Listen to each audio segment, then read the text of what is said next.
Hello students, मैं अमन गुप्ता और आपका इस यूट्यूब चैनल पे स्वागत है। तो अब्स्ट्रैक्ट अलजेब्रा के इस टॉपिक पे हमने ग्रुप्स के बारे में पढ़ लिया है और हमने ग्रुप्स के कई सारे टर्म्स जैसे परमुटेशन ग्रुप और सिमेट्री ग्रुप के बारे में भी हमने पढ़ लिया है। तो आज की इस वीडियो में हम सब ग्रुप के बारे में पढ़ने जा रहे हैं। तो हम सब ग्रुप की डिफाइन पढ़ेंगे और कुछ टेस्ट देखेंगे जिससे कि प्रूव होता है कि कोई ग्रुप सब ग्रुप है या नहीं, और हम साथ ही कुछ क्वेश्चंस भी करेंगे।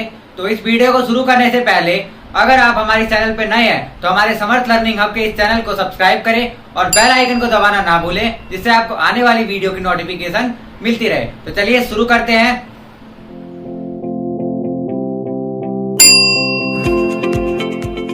तो चलिए सबसे पहले हम डेफिनेशन से स्टार्ट करते हैं। तो जो सब ग्रुप की डेफिनेशन है वो है सिंपल कि let G B a star और let G star is a group. हम मान लेते हैं कि G जो है इस बाइनरी ऑपरेशन पे ग्रुप है। तो इस केस में H एक सेट है, ठीक है। तो H a set H of ये जो है H जो है ये किसका सबसेट है? G का, ठीक है। तो H is a subset of G, ठीक है। यानी हमने यहाँ पे एक H सेट लिया है जो कि इस G का सबसेट है। तो हम बोलेंगे कि जो ये H है एक सब ग्रुप है G का। और कब बोलेंगे? जब ये H क्या हो जाए, खुद एक ग्रुप हो जाए और सेम बाइनरी ऑपरेशन पे। यानी कि H इज अ सब group, H is a subgroup of G if H is itself a group with respect to same binary operation। मतलब हमने कोई भी एक ग्रुप ले लिया G, ठीक है, और उसमें बाइनरी ऑपरेशन स्टार लिया है। तो H जो है वो अगर G का एक सबसेट है तो वो एक सब ग्रुप कहलाएगा। और कब कहलाएगा? जब वो H खुद एक ग्रुप बन जाएगा उसी सेम बाइनरी ऑपरेशन पे जिसको हमने G पे लिया था, ठीक है। इसका मतलब क्या हुआ कि H जो है ये क्या है? G का सब ग्रुप। इसको हम इस तरह से सिंबल के फॉर्म में लिखते हैं। ये जो है सब ग्रुप का सिंबल है, H is a subgroup of G। और ये कब होगा? जब H G का सबसेट होगा और H खुद एक ग्रुप हो उसी बाइनरी ऑपरेशन पे जिसपे हमने उस ग्रुप को डिफाइन किया। यानी वो ग्रुप जिस भी बाइनरी ऑपरेशन पे एक ग्रुप बन रहा है उसी बाइनरी ऑपरेशन पे H भी एक ग्रुप बनना चाहिए। तो हम बोलेंगे कि जो H है वो G का क्या हो जाएगा? सब ग्रुप हो जाएगा। इसी तरह से किसी भी ग्रुप के कई सारे सब ग्रुप हो सकते हैं। बस हमें करना क्या है, उसके सबसेट देखने, यानी वो जो भी सेट है उसके कई सारे सबसेट होते हैं। तो उसके जितने भी सबसेट ग्रुप बना रहे हैं उसी बाइनरी ऑपरेशन पे जिस बाइनरी ऑपरेशन पे वो ग्रुप बना रहा है, तो वो सारे के सारे क्या हो जाएंगे? उस सेट के या उस ग्रुप के क्या हो जाएंगे? सब ग्रुप हो जाएंगे। सबसे बड़ी बात कि कोई भी ग्रुप होता है तो उसके कम से कम दो सब ग्रुप डिफाइन होते हैं, एक वो खुद और एक होता है आइडेंटिटी एलिमेंट। यानी कि जो आइडेंटिटी एलिमेंट का जो एक सेट होता है, यानी कि यहाँ पे हम मान लेते हैं कि G स्टार जो है एक सब ग्रुप एक ग्रुप है, G star is a group. तो इसके दो सब ग्रुप डिफाइन होते हैं। एक सब ग्रुप G, यानी कि जो G होता है वो G का सबसेट होता है। यानी कि हर सेट अपने आप का सबसेट तो होता ही है, तो G भी इस सेट का सबसेट है। और इस बाइनरी ऑपरेशन पे ये भी एक ग्रुप बना देगा, क्योंकि अभी हम देख रहे हैं कि G स्टार एक ग्रुप है तो G स्टार भी एक ग्रुप होगा। तो G स्टार जो है अपने ही G स्टार का क्या हो जाएगा? सब ग्रुप हो जाएगा। यानी कि इसका जो एक सब ग्रुप है वो खुद G हो जाएगा। यानी कि G is the sub group of G। यानी कि हर ग्रुप अपने आप का एक सब ग्रुप होता है। और जो दूसरा है वो होता है आइडेंटिटी एलिमेंट का एक सेट, क्योंकि जो ग्रुप है यहाँ पे G स्टार हमने क्या लिया है? एक ग्रुप लिया है, तो इसके अंदर आइडेंटिटी एलिमेंट तो होगा ही। अगर हम सिर्फ आइडेंटिटी एलिमेंट को लेके एक सेट बनाए तो वो सेट क्या होगा? इस सेट का सबसेट होगा, क्योंकि इसके अंदर कितना एलिमेंट है? सिर्फ एक आइडेंटिटी एलिमेंट, और वो एलिमेंट इस सेट के अंदर है। तो इसका मतलब कि क्या हुआ कि जो आइडेंटिटी एलिमेंट का सेट है वो इस सेट का सबसेट है। और आइडेंटिटी एलिमेंट का जो सेट होता है वो हमेशा एक ग्रुप होता है। और किस बाइनरी ऑपरेशन पे? जिस बाइनरी ऑपरेशन पे ये ग्रुप है, यानी कि जिस जिसका ये सबसेट है उसी के बाइनरी ऑपरेशन पे ये भी एक ग्रुप बना देगा। क्यों बना देगा? क्योंकि ये ग्रुप के चारों कंडीशंस को सेटिस्फाई कर सकता है। आप देख सकते हैं कि सबसे पहले आइडेंटिटी एलिमेंट की बात होती है, तो आइडेंटिटी एलिमेंट तो यहाँ पे खुद ही है, ये एक एलिमेंट है, तो आइडेंटिटी एलिमेंट तो हो गया। और आइडेंटिटी एलिमेंट क्या होता है? सेल्फ इनवर्स, यानी कि इनवर्स भी हो गया। तो एग्जाम्स थर्ड और फोर्थ तो सेटिस्फाई डायरेक्ट हो जाते हैं। इसके बाद एसोसिएटिव की बात आती है, तो एसोसिएटिव में कम से कम 3 एलिमेंट होने चाहिए, लेकिन इसमें सिर्फ एक ही एलिमेंट है। तो एक एलिमेंट उसको हम मतलब एक ही एलिमेंट को अगर बार बार हम ऑपरेट करते रहे तो उससे कोई फर्क नहीं पड़ेगा। और वैसे भी आइडेंटिटी एलिमेंट है, तो आइडेंटिटी एलिमेंट को हम किसी भी एलिमेंट के साथ ऑपरेट करते हैं तो वही आता है। यानी आइडेंटिटी को अगर हम आइडेंटिटी से ऑपरेट करें तो आइडेंटिटी ही आएगा। तो कितनी बार भी ऑपरेट कर ले तो कोई फर्क नहीं पड़ने वाला। तो एसोसिएटिव प्रॉपर्टी भी यहाँ पे सेटिस्फाई कर जाती है। और क्लोजर तो ये होता ही है, क्योंकि यहाँ पे एक ही एलिमेंट है, इस एलिमेंट को इसी एलिमेंट के साथ अगर ऑपरेट करेंगे तो यही एलिमेंट आ जाएगा, यानी इसी सेट का एलिमेंट हो जाएगा। तो इसीलिए ये जो स्ट्रक्चर बन रहा है यहाँ पे, इसको हम क्या बोलेंगे? एक ग्रुप हो जाता है। तो और ये जो ग्रुप है, ये इस ग्रुप का क्या हो जाएगा? सब ग्रुप हो जाएगा। तो यानी कि जो आइडेंटिटी एलिमेंट का जो सेट होता है वो भी क्या होता है? सब ग्रुप होता है हर एक ग्रुप का। तो कोई भी आपको ग्रुप दिया रहेगा, उसके 2 सब ग्रुप आपको डिफाइन है, एक वो खुद और एक आइडेंटिटी एलिमेंट का सेट। ठीक है, तो ये 2 सब ग्रुप हर ग्रुप के होते हैं। तो आपको सब ग्रुप की डिफाइन समझ में आई होगी। अब आइए हम कुछ टेस्ट देखते हैं, जिस टेस्ट से हमें ये हम पता कर सके कि कोई ग्रुप किसी ग्रुप का सब ग्रुप है या नहीं है। तो आइए हम कुछ टेस्ट देख लेते हैं। तो आइए अब हम टेस्ट देखते हैं। तो जो टेस्ट है, सबसे पहले हम एक 1 स्टेप टेस्ट देखते हैं। यानी कि 1 स्टेप टेस्ट का मतलब क्या हुआ कि एक ही स्टेप में हमें पता चल जाएगा कि कोई ग्रुप किसी ग्रुप का सब ग्रुप है या नहीं है।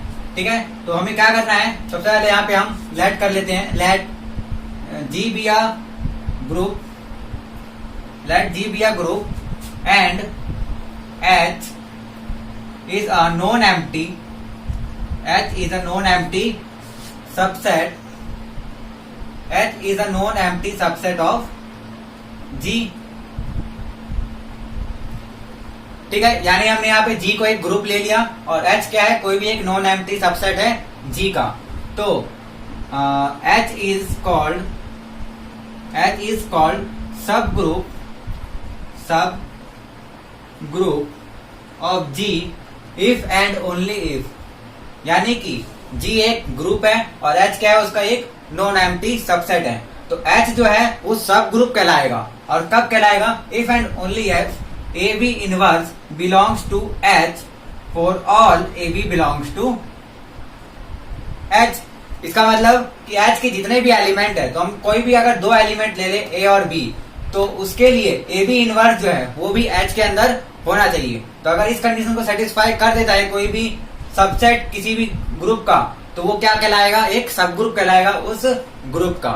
यानी कि ये 1 स्टेप टेस्ट है। तो हम किसी भी सेट के लिए अगर ये सेटिस्फाई कर जाता है तो वो क्या बन जाता है? एक सब ग्रुप बन जाता है। ठीक है, आइए कुछ एग्जांपल्स की मदद से हम इस स्टेप को समझने की कोशिश करते हैं। तो यहाँ पे सबसे पहले हम क्या करते हैं? एक ग्रुप लेते हैं। तो यहाँ पे हम एक ग्रुप ले लेते हैं ये Z+, यानी कि यह क्या है? Set of integer. और बाइनरी ऑपरेशन हमने क्या लिया है? यहाँ पे प्लस लिया है। तो ये एक ग्रुप है, ये हमें पता है, ये हमने देख चुके हैं कि ये ग्रुप होता है, यानी कि चारों कंडीशन सेटिस्फाई करता है।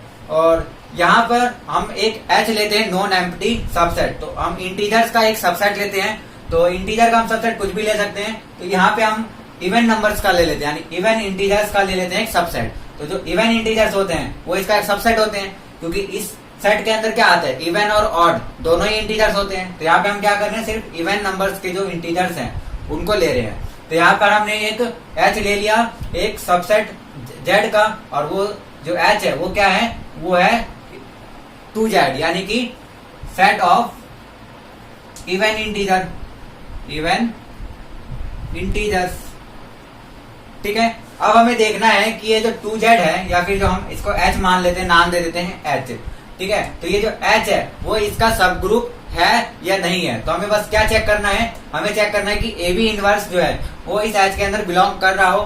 कब? For all AB belong to H, यानी किसी भी 2 इंटीजर्स, यानी किसी भी 2 इवन इंटीजर्स को अगर हम देते हैं तो वो H के अंदर आता है। तो उसमें AB इनवर्स क्या होना चाहिए? H के अंदर होना चाहिए।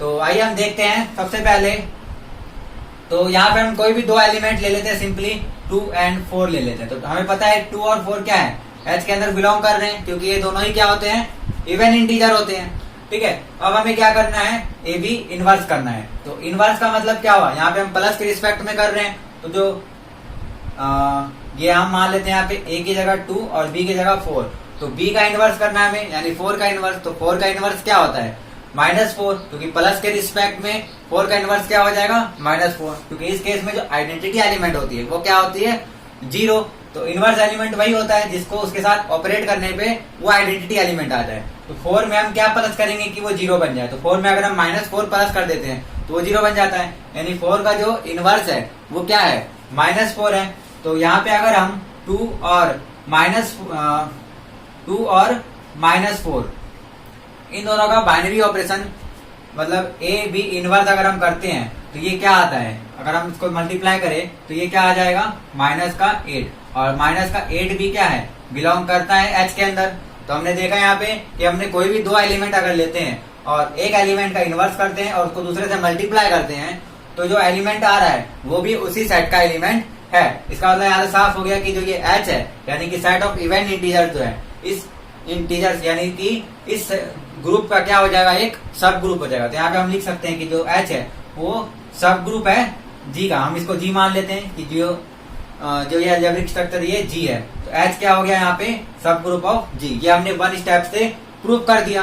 बस सिंपल हमें करना क्या है, इसके कोई भी दो इंटीजर लेने या कोई भी दो एलिमेंट लेने हैं और उस एलिमेंट के लिए हमें दिखा देना है कि ए बी इनवर्स जो है उसके अंदर बिलोंग कर रहा है। आप देख सकते हैं किसी भी एलिमेंट के लिए सेटिस्फाई कर सकता है। क्यों, क्योंकि किसी भी जो एलिमेंट का इनवर्स होगा वो क्या होगा, उसका साइन चेंज हो जाएगा, यानी अगर वो प्लस में है तो वो माइनस में आ जाएगा। लेकिन अगर हम इसमें इवन इंटीजर ले रहे हैं तो उसका जो इंटीजर होगा वो भी इवन नंबर ही होगा। और ये आपको पता है कि अगर एक इवन नंबर को दूसरे इवन नंबर से मल्टीप्लाई किया जाए तो हमेशा एक इवन नंबर ही आता है। तो यहाँ पे इन दोनों को मल्टीप्लाई किया तो ये इवन नंबर ही है और ये इसी सेट का एलिमेंट है। तो ये आप ये प्रूव कर सकते हैं कि किसी भी दो एलिमेंट को अगर हम ए बी इनवर्स करें यानी उसका इनवर्स करें तो इवन आएगा, और फिर इवन नंबर से मल्टीप्लाई करते हैं तो भी इवन नंबर ही रहता है, यानी उसी सेट का एलिमेंट रहता है। तो ये प्रूव हो गया यहाँ से कि जो ये एच है वो इस जी का क्या हो जाएगा, सब ग्रुप हो जाएगा। तो ये वन स्टेप टेस्ट है, ये आप किसी भी सेट के लिए चेक कर सकते हैं। अगर ये इक्वल मतलब अगर ये इसमें बिलोंग कर रहा है तो उसका सब ग्रुप है, और बिलोंग नहीं कर रहा तो सब ग्रुप नहीं है। अब आइए हम एक 2 स्टेप टेस्ट देखते हैं जिससे कि हम प्रूव कर सके कि कोई ग्रुप किसी का सब ग्रुप है या नहीं। तो आइए देखते हैं। तो आइए अब हम 2 स्टेप टेस्ट चेक करते हैं। तो 2 स्टेप टेस्ट क्या होता है, 2 स्टेप टेस्ट, इसमें हमें क्या करना है, सेम हम यहाँ पे लेट कर लेते हैं, let G B a group and H is a non-empty subset of G. Then H is a subgroup of G if, यानी कि यहाँ पर क्या कर रहे हैं हम, G एक ग्रुप ले रहे हैं और H क्या है, उसका एक नॉन एम्प्टी सबसेट है। तो हम H को G का सब ग्रुप बोलेंगे यदि A B belongs to H और all A B belongs to H। इसका मतलब अब क्या हुआ कि H के कोई भी अगर हम दो एलिमेंट लेते हैं तो ए बी यानी कि जो मल्टीप्लीकेशन के रिस्पेक्ट में क्लोजर प्रॉपर्टी को यह सेटिस्फाई करना चाहिए, यानी कि अगर उस दो एलिमेंट को हम मल्टीप्लाई करें तो वो उसी सेट के अंदर आना चाहिए। यानी कि यहाँ पर क्या है, क्लोज अंडर मल्टीप्लीकेशन, यानी क्लोज अंडर मल्टीप्लीकेशन को ये सेटिस्फाई करना चाहिए। And A inverse belongs to H for all A belongs to H, यानी कि हर एक एलिमेंट का इनवर्स एलिमेंट भी होना चाहिए। तो अगर ये दो टेस्ट सेटिस्फाई हो गए तो हम कह सकते हैं कि जो वो सबसेट है वो उस ग्रुप का क्या हो जाएगा, सब ग्रुप हो जाएगा। ठीक है, तो आइए अब इसको एक एग्जांपल से समझते हैं। तो यहाँ पर हम एक ग्रुप ले लेते हैं सेट ऑफ रैशनल नंबर। ठीक है, तो यहाँ पे हमने जो जी है उसको हमने क्या मान लिया, क्यू, यानी कि रैशनल नंबर सेट, और वो किसके रिस्पेक्ट में, प्लस के रिस्पेक्ट में। तो ये एक ग्रुप होता है, रैशनल नंबर का सेट प्लस के रिस्पेक्ट में एक ग्रुप होता है, ये हमने पहले देख रखा है। और यहाँ पे हम क्या करते हैं, एक एच लेते हैं सबसेट किसका, रैशनल नंबर का। तो यहाँ पर हम एक सबसेट ले लेते हैं set of integers, set of integers. और ये आपको पता है कि जो सेट ऑफ इंटीजर्स होते हैं वो रैशनल नंबर के सबसेट होते हैं, यानी कि सारे के सारे जो इंटीजर्स होते हैं वो रैशनल नंबर होते हैं, यानी इसके सारे एलिमेंट इसके अंदर आते हैं। तो ये जो है रैशनल नंबर का क्या बन जाएगा, एक सबसेट बन जाता है। तो यहाँ पे हमें 2 स्टेप टेस्ट से चेक करना है कि जो ये H है वो इसका सब ग्रुप है या नहीं है। तो ये देखते हैं। तो सबसे पहले हमें क्या करना है, AB belongs to H for all AB belongs to H, यानी कि H के हर एक एलिमेंट्स के लिए अगर हम 2 एलिमेंट को मल्टीप्लाई करें तो वो क्या आएगा, उसी सेट पे एक एलिमेंट आएगा। तो ये आपको पता है कि किसी भी 2 इंटीजर को अगर हम मल्टीप्लाई करते हैं तो वो क्या होता है, एक इंटीजर ही होता है, यानी इसी सेट का एलिमेंट होता है। फॉर एग्जाम्पल अगर हम कोई भी 2 एलिमेंट ले लेते हैं, 2 इंटीजर जैसे -2 और 5, तो ये दोनों क्या है, इस सेट का एलिमेंट है। अगर इनको मल्टीप्लाई करेंगे तो क्या आ जाएगा, -10, और -10 भी क्या है, एक इंटीजर है। यानी किसी भी 2 एलिमेंट को अगर हम मल्टीप्लाई करेंगे इंटीजर के सेट से तो रिजल्ट हमें क्या मिलता है, कि इंटीजर ही मिलता है, यानी इसी सेट का एलिमेंट मिलता है। तो यहाँ से ये सेटिस्फाई हो जाता है कि AB belongs to H for all AB belongs to H, यानी कि जो मल्टीप्लीकेशन के रिस्पेक्ट में ये क्लोज्ड है, ये हमने सेटिस्फाई कर दिया। अब जो सेकंड प्रॉपर्टी है वो क्या है, A inverse for all A belongs to H, यानी कि क्या है कि हर एक एलिमेंट का इनवर्स एलिमेंट उसके अंदर होना चाहिए। तो ये आपको पता है कि जो सेट ऑफ इंटीजर होता है उसके अंदर हर एलिमेंट का इनवर्स एलिमेंट होता है। क्यों, क्योंकि यहाँ पे हमने बाइनरी ऑपरेशन क्या लिया है, प्लस। तो प्लस के रिस्पेक्ट में जो आइडेंटिटी एलिमेंट होता है वो क्या होता है, 0 होता है। तो 0 लाने के लिए अगर किसी भी एलिमेंट में हमें कोई प्लस करना पड़े तो हम क्या करेंगे, उसी नंबर का नेगेटिव साइन से। यानी अगर हमें 2 का इनवर्स निकालना है तो हम इसमें क्या प्लस करें कि ये 0 बन जाए, तो हम -2 प्लस कर देंगे। और -2 भी क्या होता है, एक इंटीजर ही होता है, यानी कि हर एलिमेंट का जो इनवर्स होता है वो भी इस सेट के अंदर बिलोंग करेगा। तो यानी कितने जितने भी प्लस वाले एलिमेंट्स हैं उन सब का इनवर्स क्या हो जाता है, वो माइनस वाले, यानी नंबर सेम रहता है और साइन क्या लग जाता है, माइनस का। इसी तरह माइनस वाले का क्या हो जाता है, प्लस में। तो लेकिन माइनस वाले और प्लस वाले दोनों के दोनों क्या होते हैं, इंटीजर्स होते हैं, यानी हर एक एलिमेंट का इनवर्स एलिमेंट यहाँ पे हमें मिल जा रहा है। तो ये सेकंड कंडीशन है कि यानी A belongs to H for all A belongs to H, ये भी यहाँ पे सेटिस्फाई हो जाती है। तो ये दोनों कंडीशन सेटिस्फाई हो गई। इसका मतलब क्या हुआ कि जो H है यानी सेट ऑफ इंटीजर है वो इस G का एक सब ग्रुप है, यानी कि यहाँ से ये प्रूव हो जाता है। और यहाँ पे H क्या है, सेट ऑफ इंटीजर्स, और Q क्या है, सेट ऑफ रैशनल नंबर, यानी कि जो सेट ऑफ इंटीजर होता है प्लस के रिस्पेक्ट में वो सब ग्रुप होता है set of rational number plus के रिस्पेक्ट में। ठीक है, तो यह आपने 2 स्टेप टेस्ट देखा। और अब आइए हम इसके आगे कुछ और चीजें सीखते हैं। तो आइए अब हम एक टेस्ट और देखते हैं। ये जो टेस्ट होता है ये फाइनाइट ग्रुप के लिए होता है, फाइनाइट ग्रुप टेस्ट। ठीक है, तो जो फाइनाइट ग्रुप टेस्ट होता है इसको फाइनाइट सब ग्रुप बोल सकते हैं, यानी कि यहाँ पे हमें सब ग्रुप के लिए टेस्ट करना होता है। तो फाइनाइट सब ग्रुप क्या होता है, सबसे पहले ये समझ लीजिए। तो फाइनाइट सब ग्रुप ऐसा ग्रुप, यानी कि कोई भी एक ग्रुप है, तो यहाँ पे हम मान लेते हैं कि let G be a group, G be a group. तो यहाँ पर जो H होगा वो एक फाइनाइट सबसेट होगा, यानी कि H is a finite subset of G। ठीक है, non empty finite subset. Finite subset का मतलब कि जो इसके अंदर एलिमेंट होंगे वो फाइनाइट होंगे, यानी कि फिक्स्ड होंगे। ठीक है, इनफाइनाइट सबसेट क्या होते हैं कि उसके अंदर फिक्स नहीं होते, यानी कि उसमें बहुत सारे एलिमेंट होते हैं, उसकी नंबर्स की हमें नहीं पता होता है कि कितने एलिमेंट है। जैसे सेट ऑफ इवन इंटीजर, तो हमें इवन इंटीजर नहीं पता कितने हैं, वो बढ़ते जाएंगे दोनों साइड, माइनस में भी और प्लस में भी, तो फिक्स नहीं होते। लेकिन फाइनाइट सबसेट का मतलब क्या हुआ कि एलिमेंट फिक्स हो गए, जैसे कि 10 एलिमेंट, 20 एलिमेंट या 1000 एलिमेंट, लेकिन वो फिक्स्ड होते हैं, तो उसको हम क्या बोलते हैं, फाइनाइट सबसेट। तो ऐसे फाइनाइट सबसेट को हम क्या बोलेंगे, फाइनाइट सब ग्रुप बोलेंगे उस ग्रुप का। तो इसके लिए अगर हमें टेस्ट निकालना है तो हम टेस्ट ये होगा कि H इज कॉल्ड या H is a subgroup या finite subgroup of G if AB belongs to H for all A B नहीं A स्टार B और for AB belongs to H। यानी simply यहाँ पे क्या करना पड़ेगा, हमें जो वो फाइनाइट सबसेट है उसको दिखाना पड़ेगा कि वो उसी बाइनरी ऑपरेशन पे क्लोज्ड है, सिंपल। यानी कि G जिस भी बाइनरी ऑपरेशन पे यानी हम मान लेते हैं यहाँ पे जी जो स्टार पे ये एक ग्रुप है, तो उसी बाइनरी ऑपरेशन पे जो फाइनाइट सबसेट है वो क्लोज हो जाना चाहिए, यानी उसके दो एलिमेंट क्या होने चाहिए, उसी बाइनरी ऑपरेशन अगर हम ऑपरेट करें तो जो एलिमेंट है वो उसी का उसी सेट का होना चाहिए, यानी उसी सेट में बिलोंग करना चाहिए। तो इसका क्या हो जाएगा यहाँ पे कि जो H है वो उस ग्रुप का सब ग्रुप बन जाएगा। सिंपली यहाँ पे बस इतना ही करना है। लेकिन ये जो टेस्ट है ये किसके लिए है, फाइनाइट सब ग्रुप के लिए, यानी कि जो ग्रुप सब फाइनाइट सब ग्रुप होंगे सिर्फ उन्हीं के लिए ये टेस्ट अप्लाई हम कर सकते हैं। ठीक है, तो ये फाइनाइट सब ग्रुप का टेस्ट आपको समझ में आया होगा। अब आइए कुछ और टर्म्स पढ़ते हैं, जैसे हम प्रॉपर और इम्प्रॉपर सब ग्रुप के बारे में पढ़ते हैं। तो प्रॉपर एंड इम्प्रॉपर सब ग्रुप, तो प्रॉपर एंड इम्प्रॉपर सब ग्रुप क्या होता है, तो सबसे पहले हम इम्प्रॉपर के बारे में पढ़ते हैं। तो इम्प्रॉपर सब ग्रुप का मतलब क्या है कि कोई भी एक ऐसा सब ग्रुप या फिर कोई भी एक ऐसा सबसेट जिसके अंदर केवल एक एलिमेंट हो, और वो एलिमेंट क्या होगा, आइडेंटिटी एलिमेंट होगा।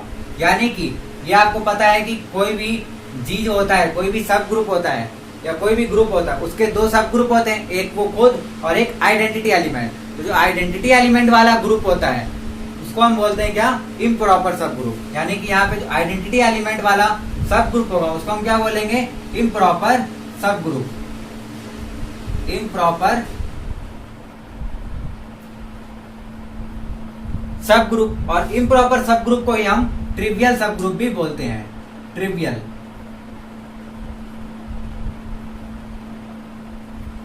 ठीक है, और जो सेकंड प्रॉपर सब ग्रुप आ रहा है, इसका मतलब इस एलिमेंट को, यानी कि सिंगल एलिमेंट वाले सब ग्रुप को छोड़ के बाकी जितने भी सब ग्रुप बचेंगे उन सबको हम क्या बोलेंगे, प्रॉपर ग्रुप। यानी कि all rest all are called, rest all are called proper subgroup, proper subgroup. और इसको हम बोलते हैं नॉन ट्रिवियल,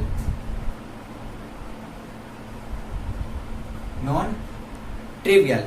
यानी कि हर ग्रुप का एक इम्प्रॉपर सब ग्रुप होता है और एक से ज्यादा प्रॉपर सब ग्रुप हो सकते हैं, यानी कि उसमें केवल और केवल एक ही इम्प्रॉपर सब ग्रुप होगा, और वो क्या होगा, आइडेंटिटी एलिमेंट वाला सब ग्रुप। ठीक है, तो प्रॉपर और इम्प्रॉपर सब ग्रुप के बारे में आपको समझ में आया, फाइनाइट सब ग्रुप टेस्ट के बारे में समझ में आया, one step test, two step test के बारे में आपको समझ में आया होगा। तो आई होप आपको सब ग्रुप का एक जो कॉन्सेप्ट ये समझ में आया होगा। हमारी आने वाली वीडियो में हम सब ग्रुप के बारे में और भी डिटेल्स में पढ़ेंगे, हम इसके एलिमेंट्स के बारे में पढ़ेंगे, ऑर्डर के बारे में पढ़ेंगे, ऑर्डर ऑफ एलिमेंट्स के बारे में पढ़ेंगे। तो आज की हमारी वीडियो में सिर्फ इतना ही। अगर आपको ये वीडियो पसंद आई हो तो प्लीज लाइक कर दें, और अगर आप हमारे इस चैनल पे नए हैं तो हमारे समर्थ लर्निंग हब के इस चैनल को सब्सक्राइब करें और बेल आइकन को दबाना ना भूलें, जिससे आपको आने वाली वीडियो की नोटिफिकेशन मिलती रहे। तो आज की हमारी वीडियो में सिर्फ इतना ही, तब तक के लिए थैंक यू।